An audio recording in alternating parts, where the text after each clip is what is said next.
말씀을 교독합니다. 출애굽기 9장 13절에서 35절까지. 여호와께서 모세에게 이르시되 아침 일찍 일어나 바로 앞에 서서 그에게 이르기를 히브리 사람의 하나님 여호와의 말씀에 내 백성을 보내라. 그들이 나를 섬길 것이니라.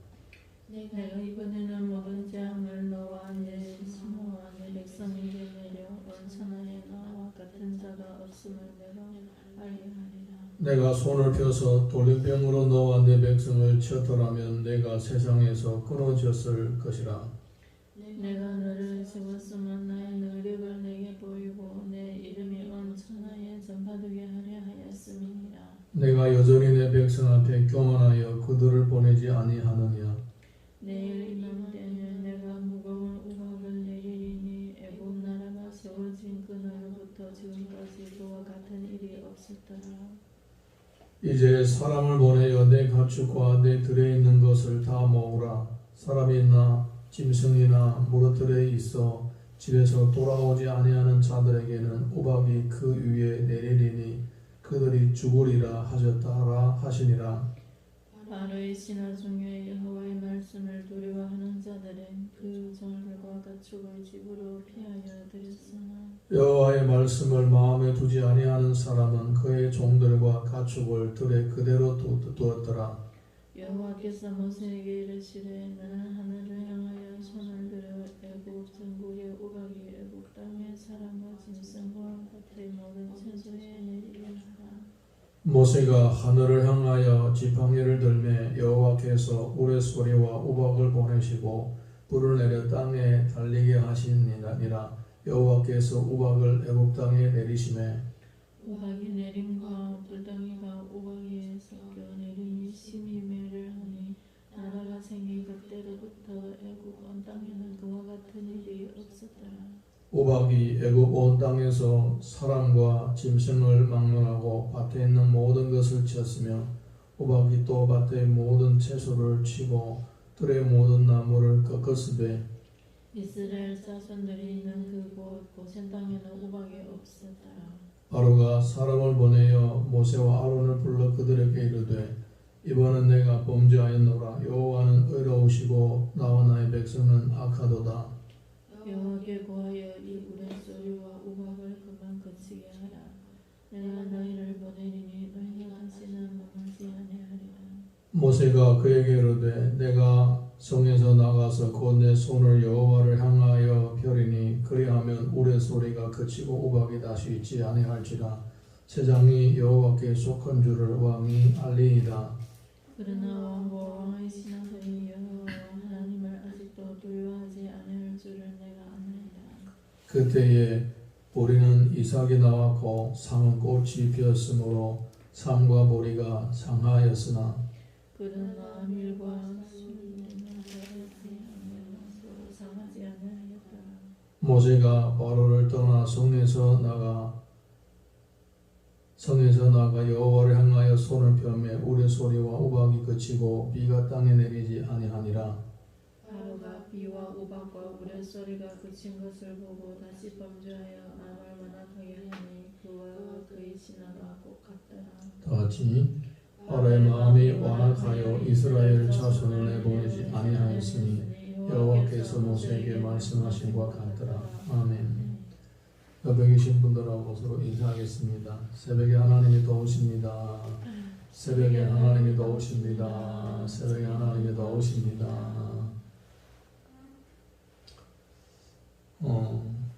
1학년 다닐 때였습니다. 1학년 2학기였던 것 같은데 어느 날에 오후에 수업을 하다가 선생님이 학교 사무실에 갔다가 갑작스럽게 와가지고는 수업 정지하고 빨리 귀가를 하라 이렇게 얘기를 했습니다. 빨리 집으로 가라 한 거예요. 그래서 우리는 얼떨결에 그때 어렸죠. 8살 정도밖에 안 됐으니까 집으로 가라고 하니까 그냥 책가방 정리하고 다들 좋다고 밭으로 나왔는데 하늘이 그냥 새카맣게 어두워지고 구름이 그냥 새카만 구름이에요. 보통 구름도 아니고 그리고 이제 그 날씨가 그때 뭐 가을 날씨였는데 춥다고 추운 날씨가 아니에요. 그런데 날씨가 뭐 겨울 찬바람 부듯이 완전히 싸늘한 그런 느낌이었어요. 뭐 우리는 뭐 잘 모르니까 그냥 집으로 가라고 하니까 집으로 가는데 갑자기 그냥 굵은 빗방울이 두둑둑 떨어지면서 장대비가 내리는 거예요. 장대비가 쏟아지는 것입니다. 그러니까 어려도 뭐 비가 오니까 뭐 무슨 비 올 생각도 안 하고 그냥 학교 갔다가 그냥 이렇게 집에 가라고 하니까 달려가는데 비가 우두둑 떨어지니까 막 가방을 머리 위에다 쥐고 막 도망가고 달리고 그랬어요. 그 집에 거의 다 왔을 때쯤에 되니까 우박이 떨어지는데 한 이 정도 큰 우박이었어요. 이 정도 큰 우박. 와 쏟아지는데 마침 나는 집에 들어간 다음에 우박이 떨어졌어요. 나는 처음으로 그때 처음이자 지금도 그만큼 큰 우박을 본 적이 없어요. 한 거의 한 10몇 분 동안 막 떨어지는데 창문 바깥으로 내다보니까 장대비가 떨어지면서 우박이 같이 떨어지는데 이 저 배인데 우박들이 막 쌓여요. 이만큼 큰 우박들이 뭐 메추리알 정도 큰 그런 우박들이 막 떨어지는 거예요. 한 반 시간 동안 이게 떨어졌습니다. 떨어진 다음에 이제 우박이 그쳐서 형들이 나가가지고 우박 알을 받아왔는데 그걸 먹기까지도 했어요. 너무 신기해서. 근데 이제 우박이 딱 지나고 나니까 그 마당에 그 이런 터울에다가 심은 뭐 야채라든가 이런 것들은 완전히 아작이 난 거죠. 쉽게 말하면 잎사귀가 다 떨어지고 그냥 다 넘어지고 난리가 난 거예요. 이만큼 우박들이 쏟아졌으니까 비가 오면서 그 동시에 막 천둥 소리가 나고 번개치고 우박이 막 떨어진 거예요. 아마 농작물들이 그의 피해를 많이 봤을 거예요. 제가 그 인생 8년 동안 살면서 처음으로 본 우박이고 지금까지 그런 우박을 못 봤어요.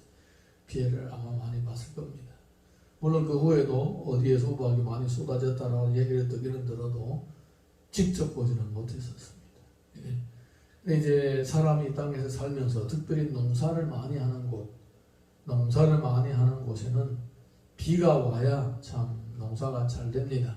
비가 적당하게 이렇게 와주면 농사가 잘 돼가지고 곡식도 잘 자라고 채소도 잘 자라고 뭐 과일도 잘 자라고 수확대가 되고 풍년이 됩니다. 그래서 그 고대 사회를 보게 되면 기우제라는 게 있습니다. 기우제. 한국도 기우제라는 건데 비가 오도록 신에게 제사를 드린다 해서 기우제. 한국도 이제 제사를 드리는 그런 풍습이 있고 다른 나라들도 마찬가지입니다. 일본도 그렇고 고대 이집트도 마찬가지입니다. 이 비를 장관하는 신이 따로 있는 거예요. 그리고 신들에게 제사를 드리면 그 신들이 비를 적당하게 잘 내려서 이렇게 풍년을 만들어 준다. 그래서 이렇게 비의 신을 섬기는 것입니다. 근데 오늘 우리 성경을 보니까 이 바로가 이스라엘 백성을 계속 안 버리는 거예요. 비의 재앙, 그 다음에 이제 개구리 재앙, 이의 재앙 이런 것들을 해가지고 그들이 믿고 살고 있는 그 땅과 강물 그리고 자기 후손의 복 이런 것들을 장관하는 신들이 자기들이 이제 보호를 해주지 못하고 있다는 것이 느껴지기 시작하는 거예요.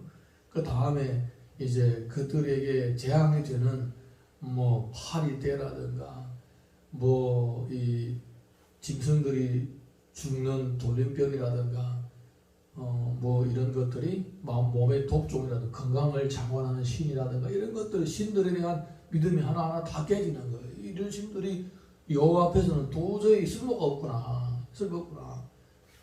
자, 그 다음에 이제 뭐 남았느냐? 그 다음에 이제 사람이 뭐 살을 굶으면 담을 넘는다라는 속담이 있잖아요. 그 다음에 이제 식량에 관해서, 농사에 관해서 이런 것들에 관해서도 장관하는 신들이 있었는데 이런 신들도 다 박살나는 거예요. 오늘 본문에 보니까 우박이 떨어지는데 들어있는 짐승까지도 다 맞아 죽을 정도로 우박이 큰 우박 덩어리라고 했습니다. 그렇게 큰 우박도 내린 적이 없다고 했습니다. 우박 그리고 불덩어리가 뭐겠습니까? 번개를 치는 게 아니겠습니까? 번개 치고 뭐 사람이 죽고 짐승이 죽고 밭에 심어놓은 곡식들을 그냥 난장판이 되고 아작나고 이렇게 된 거예요. 이렇게 되면 어떻습니까? 가을에 수확을 해야 되는데 가을 되기 전에도 우박이 오고 뭐 비가 쏟아지고 뭐 곡물들이 전부 다 쓰러졌다. 그러면 가을에 수확이 없을 거 아니에요. 그러면 그 해 가을에 거둘 게 없으면 그 다음 해는 굶어야 되는 겁니다. 지금 우리가 살고 있는 세상 참 좋죠? 내일 뭐 먹을까? 쌀이 없다, 뭐 채소 없다, 밥이 없다 걱정하는 사람이 있어요? 없죠. 없어요. 지금은 한국 같은 경우에는 굶는 사람이 없어요. 굶는 게 아니라 너무 먹어서 문제지. 너무 먹어서 살쪄서 문제지. 내일 뭐 먹을까, 모레 먹을까. 그런데 지금 우리가 사실 다 속고 있는 거예요. 만약에 이 외국에서라든가 이런 데서 이 곡물이라든가 이런 것이 수입이 안 되거나 아니면 뭐 유통업자들이 뭐 예를 들어서 뭐 에너지가 모자라 가지고 차가 운영이 안 된다 이렇게 되면요 일주일 만에 다 굶게 돼야 되는 거예요. 일주일 만에. 그래서 어떤 목사님들은 좀 극단적인 목사님들은 설교하면서 집에다가 항상 3개월치 양식을 비축해 두라고 하는 사람도 있어요. 실제로. 왜냐하면 이 세상은 어떻게 될지 모릅니다. 갑자기 어느 날에 문제가 생기면 다 굶어야 되는 거예요. 지금 우리 집에 일주일 동안 먹을 양식이 있어요. 생각도 안 해요. 그냥 없으니까 사면 되지. 그런데 어디서 사는 거예요? 시장에 가서. 그 나중에 농사가 안 되면 시장에도 팔 게 없어요. 팔 게 없어요. 우리도 잘 알고 있잖아요. 만약에 그 해에 만약에 보면 많이 가물어 가지고 씨 뿌린 게 잘 나지 않았다. 그러면 그 해 여름에 야채가 없는 거예요. 야채 값이 그냥 확 올라가 버린 거예요. 쌀 값이 확 올라가 버리는 거예요. 지금 세상은 하도 잘 돌아가니까 이렇게 걱정하지 않는데 옛날에는 그렇지 않았죠. 이게 벌써 내년에 우리 뭐 먹고 살지 이렇게 되는 거예요. 그러니까 그들이 믿고 있는 이 비를 장관하는 신, 더 이상 그들에게 비가 아니라 재앙을 갖다 주는 거예요. 비에다가 뭐를 섞었습니까?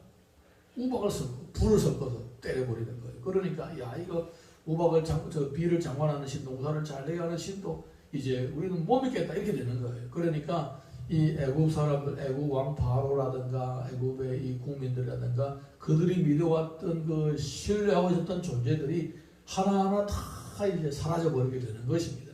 그러면서 사람의 마음이 낮아지는 것입니다. 여러분 사람이 믿고 신뢰할 것이 많으면 많을수록 하나님 앞에 교만하게 되는 거예요. 우리도 보게 되면 진짜 믿을 게 없어서 주를 믿게 된 거예요. 뭐 세상에 돈이 없지, 인맥이 없지, 뭐 재능이 없지, 뭐 가지고 있는 게 없어요. 그러니까 뭐 믿을 게 하나님밖에 없는 거예요. 때로는 아무것도 없는 것이 좋을 때도 있어요. 우리를 겸손하게 만들고 주를 믿게 하는 거예요. 할렐루야. 이 바로 같은 경우 이 사람들은 믿을 게 너무나 많고 의지할 게 너무나 많은 거예요. 이 역사를 보게 되면요, 우리 동양의 이 복음이 전파되는 곳을 보게 되면 그 가난하고 힘든 나라들의 복음이 참 잘 전파됐는데 유독 일본이 좀 달랐습니다. 일본 사람들 복음을 정말 잘 받아들이지 않는다고 하더라고요. 그래서 일본은 시종 일관으로 이 복음률이 낮은 지역이라고 합니다. 왜 그럴까 많이 연구를 해본 결과가 일본 사람들은 믿는 신들이 너무나 많다라는 거예요. 수백만 개가 된대요. 일본 사람들이 문화적으로. 그러니까 자기들이 믿고 신뢰하고 의지하는 것들이 너무나 많으니까 그것들을 하나하나 깨부수기 전에 그들은 이미 다 늙어 죽은 거예요. 10가지 재앙이 아니라 그 몇백 가지 재앙, 몇백 가지 우상을 다 깨버리려면 몇 가지 재앙이 필요합니까? 몇백 개 재앙이 필요한 거예요. 그 재앙들 다 내리기 전에 그 사람들 다 늙어 죽은 거예요. 천국 못 가는 거예요. 어쨌든 너무나 믿는 것이 많고 의지하는 것이 많다 보니까 그들의 마음이 순수하게 자기의 마음을 열어서 하나님과 대면할 수 있는 그러한 과정까지 가기에는 너무나 많은 시간들이 걸린다 이거예요. 우리가 그냥 이렇게 통상적으로 상식적으로 볼 때 사실 우리가 예수 믿는 과정 보게 되면 다 그런 과정을 겪습니다. 내가 믿었던 것들이 하나하나 깨지게 되죠. 그러면서 내가 이제 다른 걸 더 이상 의지할 거 없으니까 마음을 열고 하나님을 바라보게 되는 것입니다. 물론 그럼에도 불구하고 완악한 사람들 끝까지 하나님 안 믿지만은 믿을 사람은 이렇게 믿고 의지할 대상들이 다 사라져버리고 진짜 믿을 분 의지할 분 하나님밖에 없구나라는 것이 깨달아지면서 주님을 내 주인으로 진짜 모시게 되는 거예요. 할렐루야. 아멘. 예. 오늘도 우리 자신을 돌아보면서 아직까지도 내가 내려놓지 못한 의지하고 있는 믿는 것이 하나님 외에 다른 것이 뭐가 있는지 살피면서 그런 것들 다 제거할 수 있기를 주님의 이름으로 축원합니다. 예. 사람이 마음으로 믿고 의지하는 것이 많으면 하나님과 직접 대면하는 과정들이 복잡해지고 길어지게 되고 어려워지게 되는 것입니다. 이런 것들이 마음을 우상이 됩니다. 엘리야도 직접 하나님과 대면하기까지는 많은 과정을 거쳤습니다. 직접 이사야도 마찬가지고 그렇게 내 인격 자체가 하나님과의 직접적인 대면의 과정이 여기까지는 항상 뭔가를 다른 것들을 바라보면서 가게 됩니다. 우리 믿음의 성숙을 위하여 이 시간 기도할 때에 주님이 아닌 다른 것들을 믿고 의지했던 것들을 하루속히 내려놓게 하여 주옵소서. 이것이 범죄로 이어지기 전에 먼저 우리가 알아서 다 내려놓고 주님만 바라보는 그러한 성숙한 믿음의 사람으로 살아가게 하여 주옵소서. 우리 자신을 위해 기도하고 교회와 가족들과 지역사회와 나라와 민족과 열방을 위해서도 함께 기도합니다. 주의 이름을 부르고 함께 기도합니다. 주여 주여 주여, 오늘도 우리에게 말씀을 주심을 감사합니다. 전능하신 아버지 하나님, 애굽 왕 바로라든가 그들의 국민들은 믿고 의지하는 것들이 아주 많았습니다. 그러므로 하나님의 말씀이 떨어졌을 때에 그들은 믿고 의지하는 것이 있어서 여호와 하나님의 살아계심을 믿지 않을 뿐더러 인정하지도 않고 거역하기까지 했습니다.